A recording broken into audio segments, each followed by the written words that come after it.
শীতের আমেজটা কদিন হলো ভালোই পড়েছে।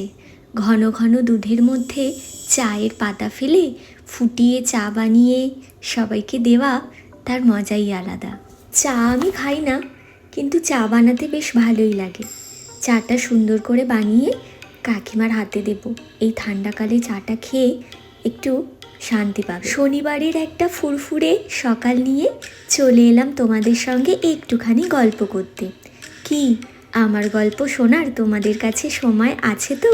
জানি তোমরা খুব ব্যস্ত, কিন্তু এই ব্যস্ততার মধ্যেও তোমরা যে সময় বের করে আমার ভিডিও দেখে লাইক করো, কমেন্ট করো, শেয়ার করো, এগুলোই আমার ভীষণ ভালো লাগে।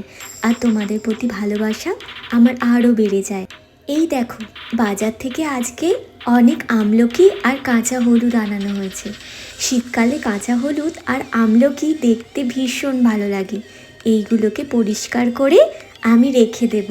এগুলো কিন্তু শরীরের পক্ষে ভীষণ উপকারী, তা তো তোমরা জানোই। চলো একটু তোমাদের ঘুঁচুর কাছে থেকে ঘুরিয়ে আনি। সে কি করছে তোমাদের সঙ্গে একটু দেখা করাই। এই দেখো, আমরা সকালবেলা প্রতিদিন ঘুঁচুর সঙ্গে একটু খেলা করি। আমরা যদি ওর সঙ্গে খেলা না করি, নিজেদের কাজে ব্যস্ত থাকি, তখনও মন খারাপ করে চুপচাপ বসে থাকে। ও হয়তো ভাবে যে এদের কি হলো, আমার সঙ্গে আজ খেলা করছে না। আমরা সেই জন্য চেষ্টা করি ওর সঙ্গে প্রতিদিন একটু খেলা করার। যার যখন সময় হয় সে তখন সেইভাবেই খেলা করে। আরও বসে আছে কোথায় বলো তো? পিকু পড়াশোনা করছে। পিকুর ঠিক বই আছে, বইয়ের নিচে ও এইভাবে বসে আছে। আর ওর সঙ্গে এরকম করলে ও খুশিই হয়, একটুকু রেগে যায় না, কারণ ও জানে যে ওর সঙ্গে আমরা খেলা করছি। আর এদিক ওদিক দৌড়াতে চায় না, ভীষণ লেজি, চুপচাপ বসে থাকে। আমরা জোর করে ওকে দৌড় করাই। ওর প্রিয় জিনিসটা নিয়ে আমরা দৌড়াই যদি, তাহলে ও আমাদের পিছন পিছন দৌড়ায়, সেটা নেওয়ার চেষ্টা করে। একদিন তোমাদের দেখাবো ওর একটা প্রিয় জিনিস আছে, সেটা নিয়ে নিলে ও কেমন। চলো এবার তাহলে দেখি রান্নার দিকে কি হচ্ছে।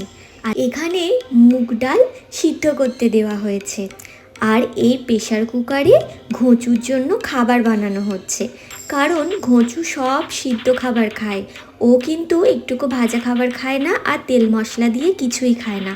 আর এইদিকে মাছের মাথা, কারণ আজকে মাছের মাথার ডাল বানানো হবে। মাছের মাথার ডাল খেতে পিকুর ভীষণ পছন্দ। আর এদিকে কি হচ্ছে বলো তো? এইদিকে হচ্ছে কড়াই শাক ভাজা। কড়াই শাকটা আগে থেকেই ভালো করে বেছে কেটে নেওয়া হয়েছিল। তারপরে এখন ভাজতে কতক্ষণ লাগবে? বেশিক্ষণ আর লাগবে না। জানো তো, কড়াই শাকটা এখানে পেঁয়াজ কলি আর ছোট্ট ছোট্ট করে শিম দিয়ে কেটে ভাজা হচ্ছে। এর টেস্টটা কিন্তু দারুণ সুন্দর লাগে। তোমরা কিভাবে ভাজা করো একটু কমেন্ট করে জানিও। আর এর সাথে কি হচ্ছে বলো তো? ছোট্ট ছোট্ট করে আলু ভাজা। এইরকম আলুর সঙ্গে পোস্ত দিয়ে খেলে আরও বেশি ভালো লাগে, কিন্তু আজকে আর পোস্ত দিলাম না, আজকে এমনি আলু ভাজা হয়েছে। এদিকে তোমাদের সঙ্গে গল্প করতে করতে ওইদিকে আমার ডালটা রেডি হয়ে গেছে। দেখো ডালটা কি সুন্দর দেখতে লাগছে না? বেশ ঘন ঘন হয়েছে। আমাদের বাড়িতে মাছের মাথার ডাল এই রকমই ঘন ঘন হয়, আর ঘন ঘন খেতেই সবাই পছন্দ করে। অনেকের বাড়িতে পাতলাও করে, যার যেটা পছন্দ তারা সেইভাবে রান্না করে। আর বেশি দেরি করব না, চলো ঝটপট তুলে খেতে দিয়ে দিই। কারণ খাবার ঠান্ডা হয়ে গেলে এমনিতেই ঠান্ডাকাল, ভালো লাগবে না খেতে। আর ঠান্ডা হয়ে গেলে সেই খাবারের টেস্টই চলে যায়, তাই না? আমি থালায় সুন্দর করে সাজিয়ে নেব। আর এই মাছের মাথার ডালের সঙ্গে আর একটা জিনিস আছে, সেটা হলো মাছ কড়া করে ভাজা।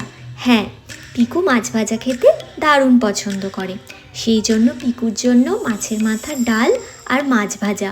ও আবার আলু ভাজাটা খেতে পছন্দ করে না, তাই আলু ভাজাটা ওকে আর দিলাম না। আর দিলাম 2 টুকরো লেবু, কারণ ও লেবুটা ভীষণ ভালো খায়। চলো এবার সার্ভ করার পালা।